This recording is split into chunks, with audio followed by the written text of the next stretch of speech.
Well, good day, and welcome to the OLLI Exchange, where we update folks in the OLLI community about upcoming classes and events. With us today is Eli Vega, a photo artist and author from Hot Springs.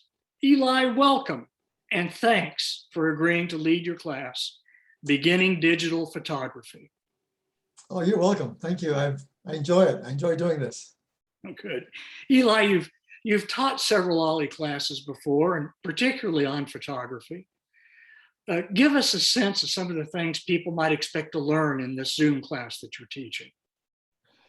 Well, this class, obviously, as you mentioned, is beginning digital photography. So it's for people who have a digital camera, but are often intimidated by all those dials and buttons and the dials and buttons on the camera. And then behind the camera, there's something called a menu. So that's a lot of stuff when you're just starting out. So this class will help them to lessen that feeling of nervousness about the camera. Would you like for me to just kind of outline what we're going to cover? Yeah, that'd be great. Okay. Well, there's several things that are covered here in this class. And the one thing that I want to make sure of, I always make sure of, is we're talking about beginners.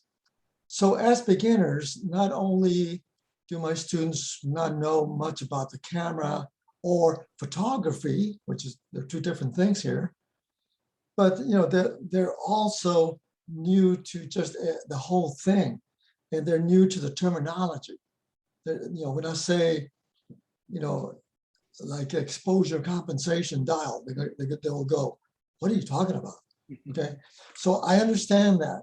So because of that, I have introduced several analogies. A couple of them are not even photography related. They have to do with everyday life. And when I do that for them, it helps them to make comments like, oh, okay, I get it now. So I try to stay away from what I call the five-legged words, five-legged words of photography, the technical terms, and just break it down to the most common vocabulary as possible. And it's not, this doesn't mean I'm being demeaning. I'm just saying, I'm just being straightforward and, hey, this is really what it all means. So among the many things that we're going to talk about is things like f-stops in photography. People have heard that, but they're not really sure what that means. So I cover that. That's one area where I use an analogy where my students in the past have said, I'm so glad you gave us that analogy because otherwise I wouldn't know what you were talking about. The other item we talk about is shutter speeds, which is f-stops. They go hand in hand.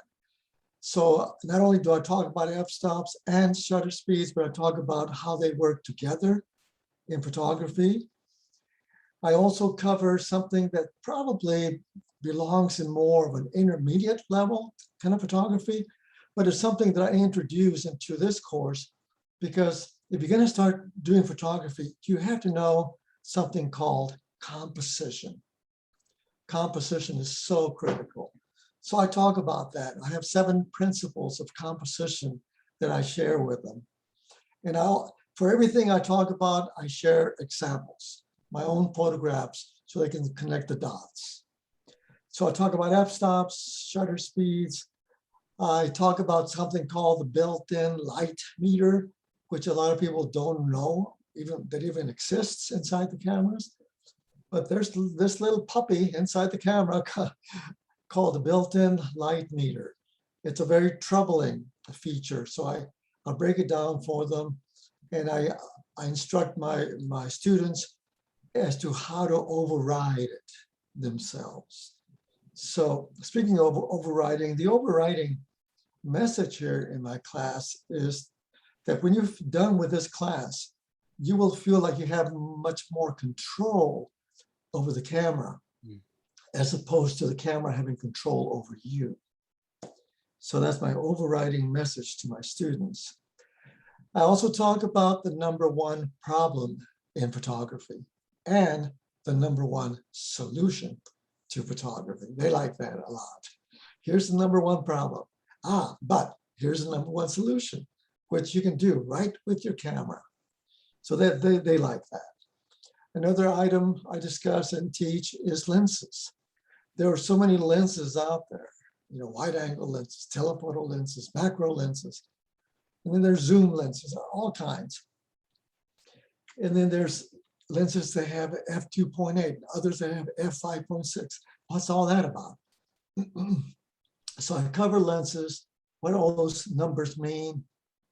I cover some of the pros and cons of lenses, when to use certain lenses for what situations, when not to use certain lenses for certain situations, and so on. So yeah, I cover a lot of ground here. I also have a Q&A session, and I build it into my classes. Every 30 minutes or so, 20 minutes or so, I take a time out for Q&A. So I do that to make sure everybody is understanding what I'm saying. And if not, for me to repeat some of those items before we go on to the next topic. All that is built in. So it's a very interactive course. It's not just me talking. It's very interactive. Something else I share is what I call a lifesaver. There's a little feature in the camera, a physical dial on the camera I call the lifesaver. And when students hear me talk about that, they go, oh my God, I wish I had known this 5 years ago when I went to France or when I went to Switzerland or when I went to Yellowstone. So it's a great feature to learn. I call it the lifesaver. And as I mentioned, throughout my course, and especially toward the end, I show several of my images, my photographs, so they can connect the dots. So they can say, oh, this is what it looks like when he applies, or when I can apply all these principles, concepts that Eli talked about. So that, in a nutshell, is beginning digital photography. So feel free to ask me any other questions. No, that's, I mean, it sounds so practical, okay? And then also, to be able to teach a skill like this online in a Zoom class and not face-to-face, you've had a lot of success with that, not just at OLLI Zoom here in the University of Arkansas, but elsewhere in the country. What do you ascribe your success in being able to successfully teach a class like this on Zoom too? Good question. Two things. I'm a very creative person. Okay. No surprise that I do photography and photo art, as I call it. So that creativity helped me when we went from in-person to Zooming. It allowed me to really just get outside the box and ask myself, what can I do with this new medium called Zoom? I can't go up to students and show them and touch their cameras like I used to. We can't go outside so I can demonstrate something. So I taught myself through Zoom to use the screen to demonstrate things. I just back away from the screen and demonstrate things with my hands. And I also used one of the features in Zoom called the whiteboard. So I used that to demonstrate some things that I'm talking about. So that really helps as far as teaching this new medium called Zoom. Very cool. Folks, I mean, there you have it. I mean, if you would like to get more from your camera and your personal photography, come and participate in Eli's class here. The first session, there's going to be 3 sessions total, but the first session will be held on Thursday, October 11th, from 6 to 8 p.m. in the evening. That's a little different for OLLI folks. We've got an evening class here, but it's Zoom. You don't have to get out in the traffic or anything like that.